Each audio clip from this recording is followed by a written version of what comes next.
Baik, kita akan memulai untuk perkuliahan kita hari ini di pertemuan pertama etika profesi, teknologi informasi dan komunikasi. Pembahasan kita hari ini yang pertama terkait dengan tinjauan umum ya. Nanti garis besar materinya seperti ini, teman-teman. Hari ini kita membahas tentang tinjauan umum etika, kemudian minggu depan pertemuan kedua etika profesi, pertemuan 3 profesionalisme, pertemuan 4 cybercrime, pertemuan 5 cyber law, dan pertemuan 6 netiquette ya. Setelah itu ada review dan UTS. Lalu ada studi kasus ya, 4 pertemuan, dan untuk tugas UASnya ada 3 pertemuan di akhir semester ya. Dan bisa menghubungi saya di nomor kontak yang sudah tertera di sini, bisa melalui WA, kemudian ada di grup juga ya, kemudian email ataupun di YouTube channel. Nanti teman-teman bisa masuk ke playlist etika profesi ya, atau FTIK. Nantinya di sana ada beberapa contoh presentasi kakak tingkat yang di tahun-tahun sebelumnya juga sudah mempresentasikan terkait dengan suatu kejahatan dunia cyber dan penegakan hukumnya ya.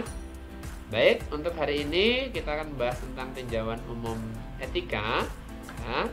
Saya coba menyarikan dari materi yang sudah ada pada slide. Teman-teman nanti secara detail bisa membaca kembali. Saya harap sudah di-download ya dari portal mahasiswa masing-masing. Oke, untuk yang pertama, pengertian etika itu sendiri asal katanya dari ethos ya. Maka teman-teman mungkin sering dengar ethos kerjanya bagus gitu ya. Kalau bekerja dia disiplin, tepat waktu gitu ya. Itu asal kata dari etika ya, yaitu ethos. Artinya nilai atau aturan yang mengatur perilaku seseorang ya.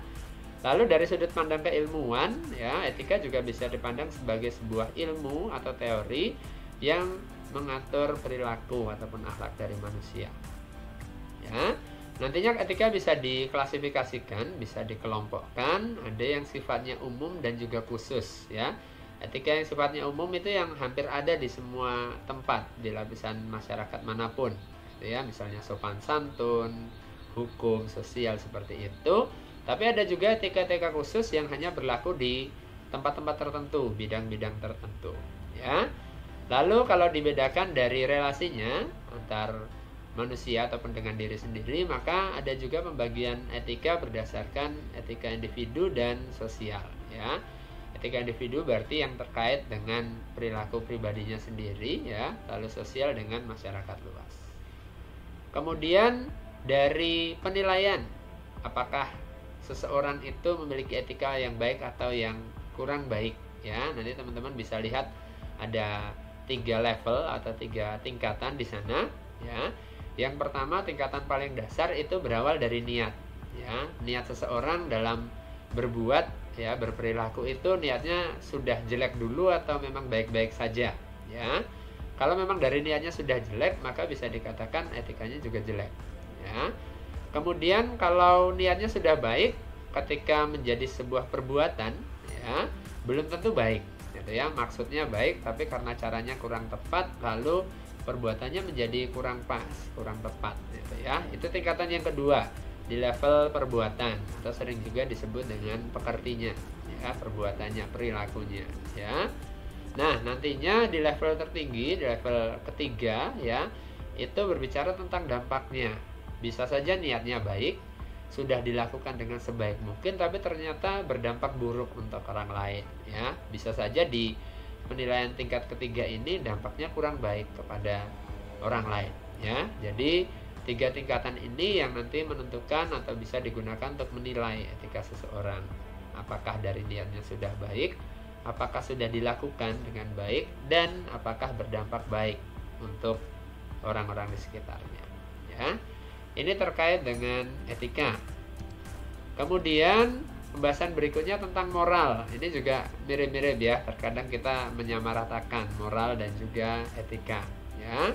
Asal katanya adalah mos ya, yang berarti adat, kebiasaan yang dijadikan pedoman ya.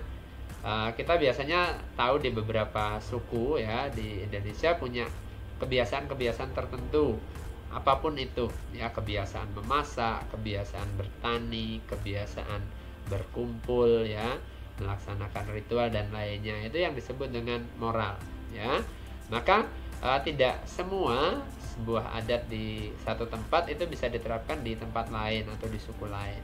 Maka moral ini biasanya terkait dengan kesepakatan masyarakat di suatu tempat, ya. Belum tentu moral di suku A itu tepat dijalankan di suku B, belum tentu, gitu ya. Kemudian ada 3 tingkatan dan 6 tahapan. Kalau teman-teman nanti baca di materi lengkapnya ya, silakan nanti dibaca lagi. Ada yang disebut dengan pra-konvensional, ya, kemudian konvensional dan pasca konvensional, ya. Kurang lebih tingkatan atau tahapan perkembangan moral ini mirip dengan yang tadi kita bahas di etika, ya, penilaian tadi ya. Dari pra-konvensional itu mulai dari lapisan paling dekat dengan diri kita, ya, niatnya, maksudnya, ya. Kemudian berkembang ke relasi dengan orang-orang terdekat, lalu sampai nantinya menyebar secara universal ke orang banyak, ya. Itu kurang lebih hampir sama idenya ya, tingkatan dan tahapan perkembangan moral ini, ya.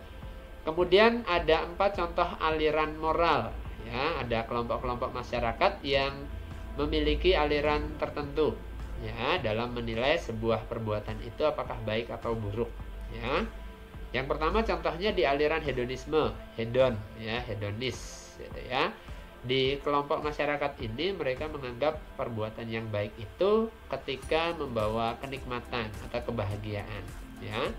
Ada orang-orang yang senangnya berkumpul bersama, berpesta, ya, atau ada kelompok masyarakat yang gemar mengkoleksi barang-barang berharga, ya, atau branded dan lainnya. Nah, itu termasuk dalam aliran hedonisme.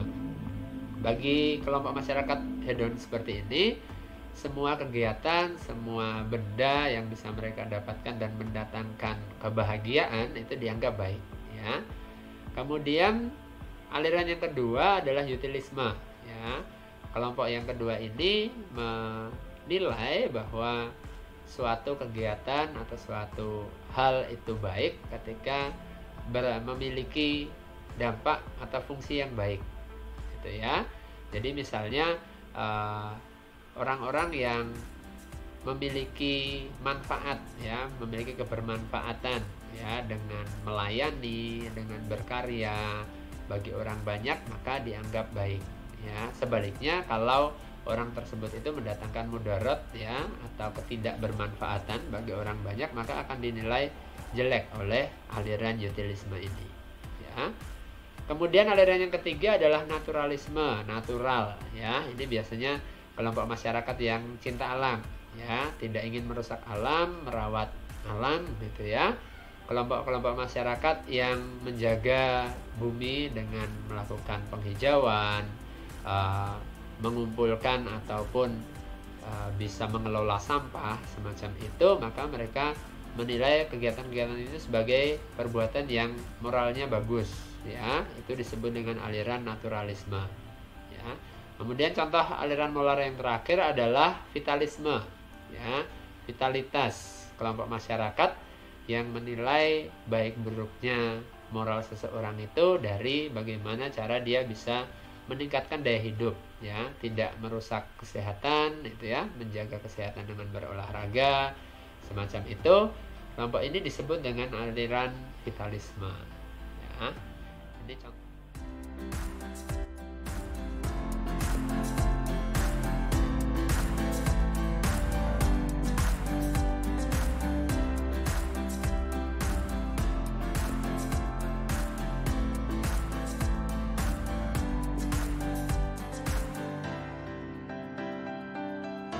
Klasifikasi norma, ada norma umum dan norma khusus, ya. Saya ulangi kembali untuk penjelasan norma sopan santun, ya. Di berbagai tempat, di berbagai kelompok masyarakat memiliki norma sopan santunnya sendiri-sendiri, ya. Tetap memiliki walaupun mungkin caranya berbeda, ya. Tadi seperti yang saya sampaikan, ada di beberapa kelompok masyarakat dalam memberi hormat itu dengan bersalaman, ya, atau menyapa itu dengan bersalaman. Ada yang dengan membungkukkan badan, ya, menundukkan kepala, ya, atau kalau di militer misalnya dengan hormat itu ya, kalau dengan atasan ataupun dengan sesama teman gitu ya.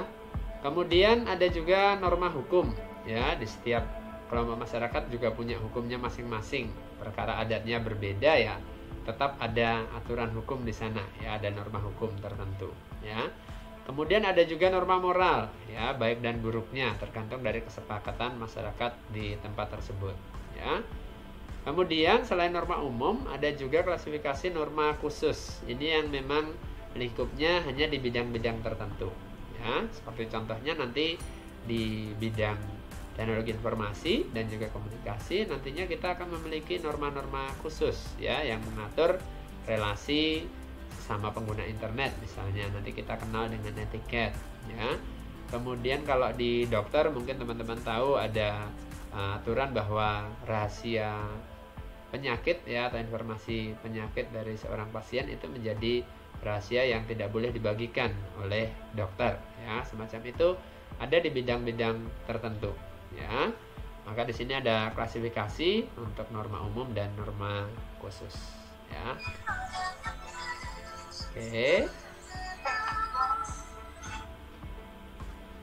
Kita lanjutkan. Berikutnya untuk klasifikasi etika ya. Ada etika deskriptif dan ada yang normatif ya. Etika deskriptif ini yang biasanya tertuang dalam aturan tertulis ya. Ada faktanya, ada kejadiannya, kemudian ada aturan yang mengatur di dalamnya. Jika melakukan sebuah pelanggaran, maka konsekuensi hukumnya seperti ini ya, atau aturannya seperti ini ya. Jika ingin melakukan kegiatan ini misalnya di sebuah pedesaan gitu ya, ada cara untuk mensyukuri sebuah rezeki yang didapatkan misalnya seperti itu, apakah hajatan dan semacamnya. Lalu ada etikanya ya, ada aturannya yang harus dilakukan ya, tahapan-tahapannya, ada adatnya seperti apa, ritualnya seperti apa, itu yang deskriptif ya. Kemudian ada juga yang normatif ya, ini sifatnya lebih ke penilaian dari masyarakat sekitar ya. Di beberapa tempat atau kelompok masyarakat, kalau jam malam gitu ya, ada yang kalau pulang di atas jam 9 malam sudah dinilai kurang baik, apalagi anak perempuan misalnya ya, anak gadis gitu ya.